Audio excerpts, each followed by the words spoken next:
The NBA season is right around the corner, and there's some very important dates that you must know. Literally a week from today on September 23rd, the Knicks, Nets, Sixers, Pelicans, and Suns will start their media day because they will play preseason games overseas. Everyone else's training camp and media day will start on September 29th, and then from October 2nd to the 17th is when we'll receive preseason basketball. However, if you're a Golden State Warriors fan, there's only one date you need to keep in mind. October 1st, the deadline in which the Warriors must make a decision on Jonathan Kuminga and his contract situation. And if they don't, well, by default, he's going to have to sign a qualifying offer that will be equipped with a no trade clause. Because if that happens, I'm not even trying to be hyperbolic. You literally might as well just blow the whole team up. Sincerely, you might as well just trade Curry, Draymond, Jimmy, start our way over, especially because there's new information that just dropped from Shams in an article that outlines even more details about this whole back and forth between Kuminga, Steve Kerr, and the front office. And I know we've been talking about this story pretty consistently throughout this offseason. To be fair, give me a break. Not really much going on. But also, I do find it very important to talk about things like this because Kuminga is the perfect type of player that in previous iterations of the CBA would have just been given like near max money pretty easily, regardless of the role that's on the team, just because there's not significant ramifications of being a second apron team, especially a repeat offender. But now this is going to be the litmus test. This will be the indicator of how a lot of players who are role players, potentially all-star potential players, will be treated moving forward. Now, for the people out there who need a little bit of backstory, I'm going to be brief with this because I've talked about this pretty consistently in other videos. Check them out in the top right left-hand corner or at the end screen. But again, just briefly, Kuminga, 22-year-old forward, drafted in 2021 to a Warriors team that was attempting to execute a very elaborate plan, be able to contend in the immediate future while also preparing themselves for some young up-and-coming stars beyond the Curry years. They executed correctly on the first part of the plan. They won a championship in Kuminga's rookie season. However, here we are now, and the years beyond the Curry era is not really working out so well. Now, originally, there were supposed to be some other young players accompanying Kuminga throughout this process, Jordan Poole and James Wiseman. However, they're no longer on the team for several different reasons, which then leaves Kuminga as the sole piece to this very elaborate puzzle of trying to compete now and also prepare for the future. The problem, however, is that this plan has fallen apart. And not only am I saying this as someone who's observing what's happening, but effectively, they also admit this in the article as well. I'm actually floored that not enough people are talking about this on the timeline, especially if you're a Warriors fan. In this article, they are basically admitting that they're punting on the original plan. The original plan is so flawed that they're like,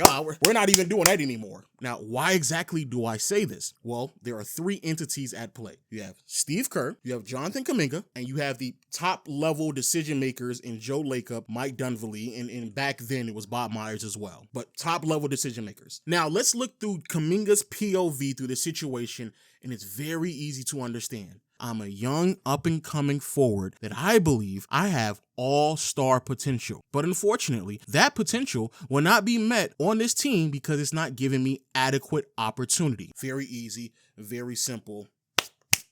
Bam, you're done. Steve Kerr also is very easy, very simple. I love Kuminga. He's my guy, young buck, but he walks around with a little too much dip on his chip. You're playing with Curry and Jimmy. You need to find a more complementary role. And when you're able to do that, I'll give you more minutes on the team. Very easy, very simple. We know this not only because it's alluded to it in the article from Shams, but Steve Kerr has openly stated this. He's come out and said that he needs to be more complimentary. He's openly stated that his usage rate is way too high. And he's gone as far as to say that he's going to compare him to Aaron Gordon. Now, one would assume that this would be a problem. However, the article states that both Kuminga and Kerr, they understand each other because how direct and transparent they have been with one another. So the problem really isn't Kerr. The problem isn't even Kuminga. The problem comes with the decision makers. That's where the problem lies because they are the fence sitters. They are the ones who are trying to play both sides. They're the one who has one foot in, the other one out. They're the ones who's politicking while the other two sides are very clear on their demands, their wants, and their desires. And this is where things really unravel. So why exactly do I say this? See, the decision makers, Joe Lacob, Mike Dunleavy, they're trying to make it seem as if like they're Team Kuminga, and they've stated this from the beginning. They're Team Kuminga. They want Kuminga on the roster. They've always been Kuminga guys. They've always been that way. So much so that when it was time to draft Kuminga, despite many other people in coaching staffs and scouting claiming that they don't want Kuminga, they rather them draft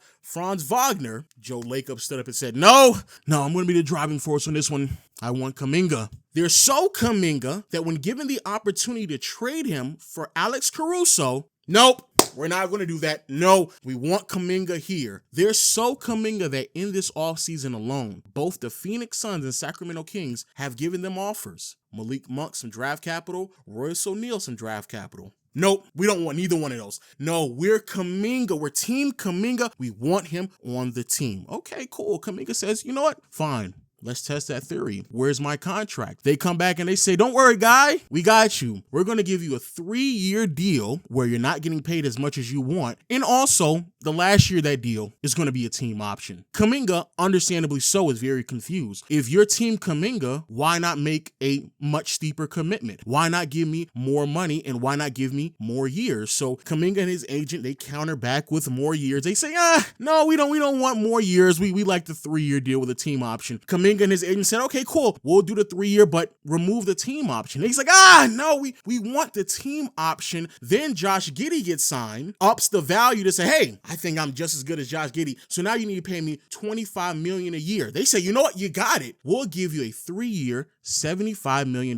But that last year is still going to have a team option. Now you may be wondering, why exactly do they keep putting a team option on the contract? Well, it's very simple. Because Curry, Dre, and Jimmy, they're only under contract for 2 more years. So after those 2 years pass on that last season, they want to have as much cap flexibility as possible. And the way that they'll have cap flexibility is if Kuminga is on a team option. And also, adding a team option on Kuminga's deal means that it's much more tradable. It's easier to move around, especially, once more, in this new CBA. Kuminga knows this, and again, he's scratching his head like, dog, I'm confused because y'all keep saying y'all are Kuminga guys. They're like, yeah, man, we turned down Alex Caruso, turn down Franz Wagner, turn down all these other trades that include draft picks. We want you. We want you. But we only want you in this very unique circumstance that also shows we want to use you. We want to be able to keep you on this team under our guidelines for as long as we want, while also giving ourselves an out. That's what they want with Kuminga. So Kuminga and his agent say, you know what? Let's try one more time.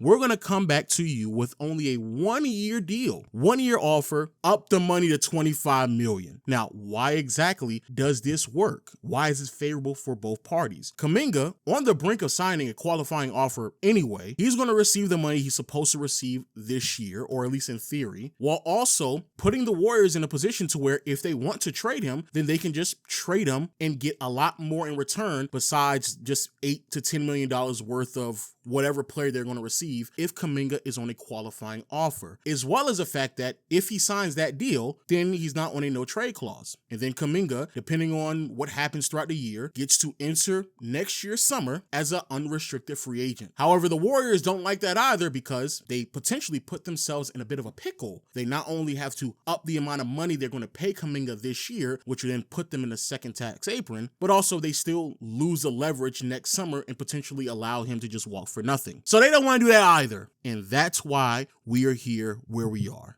It's not because of Steve Kerr. Steve Kerr has openly stated, even though he likes Kuminga, he just believes for the team that they have constructed right now, it does not make any sense if they want to optimize their ability to win. Jonathan Kuminga don't really care about what's happening right now. He's trying to secure himself for the future. He's trying to look at himself and say, hey man, I need to maximize who I am as a player because this team is only functioning through a 2-year window. And if I am not prepared, if I haven't been given the opportunity to prepare myself beyond that 2-year window, then I'm screwing myself long term. And then you have this ownership group, the decision makers, who are sitting there, sitting on their hands, trying to play to both sides when they just need to pick a side. Make a decision, dog. But the one thing that I found very interesting is the one decision that they've made, and that is beyond 2027, they want to have the flexibility for Kuminga to no longer be on the team, and that's why they keep giving him a team option. Now, why is that important to highlight? Because effectively that means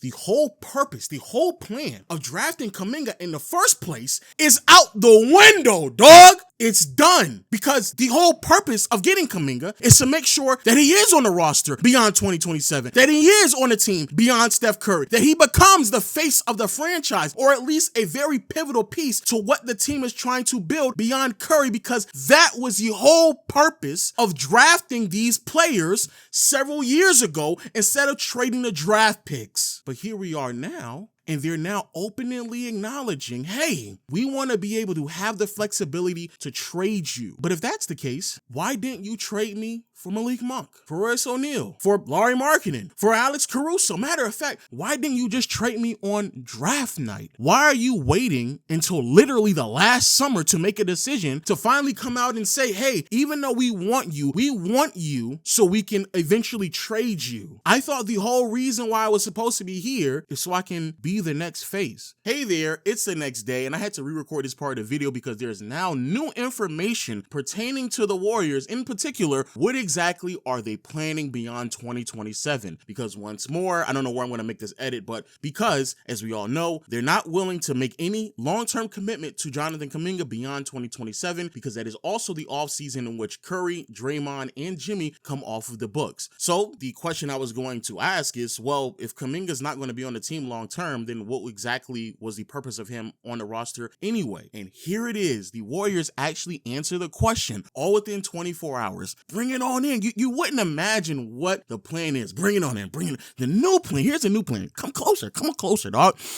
The new plan is for the Warriors to free up all the cap space possible so they can sign either Giannis and Jokic in 2027.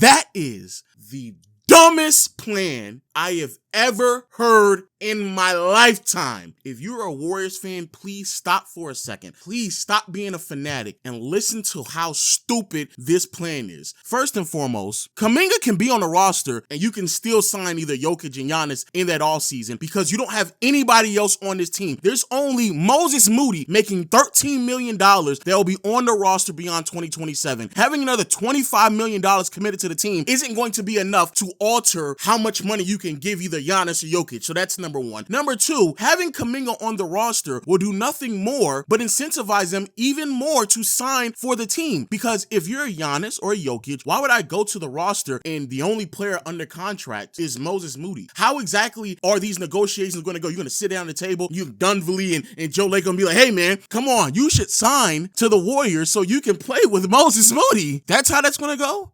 Oh, I forgot. You're going to tell him, hey, you can come on and you can play with Steph Curry, who's going to be 39 going on 40. Oh, man, no, you can also play with Draymond Green, who's going to be 37 going on 38. That's how those talks are going to go? Wouldn't it make way more sense to say, hey, come over to play with us so you can not only play with Curry and Draymond, who are aging out, but also we're going to have a young up-and-coming forward in Jonathan Kuminga. That would make way more sense. But third and more importantly, even if you don't think Kuminga is going to be a part of the bigger picture here, if you sign him to a contract, $25-30 million a year, and then it's time to then bring on Jokic or Giannis, then you can just do a sign and trade and ship off Kuminga for Jokic to make it easier to consume Jokic or Giannis's new contract. Because more than likely, you would have to do that anyway, since both of them would attempt to retain not only bird rights, but the maximum amount of money that they can earn through a sign and trade. That's what makes the most sense. But here's the problem. The Warriors know that that's not an actual plan. They know that's not real. They know it makes no sense. It's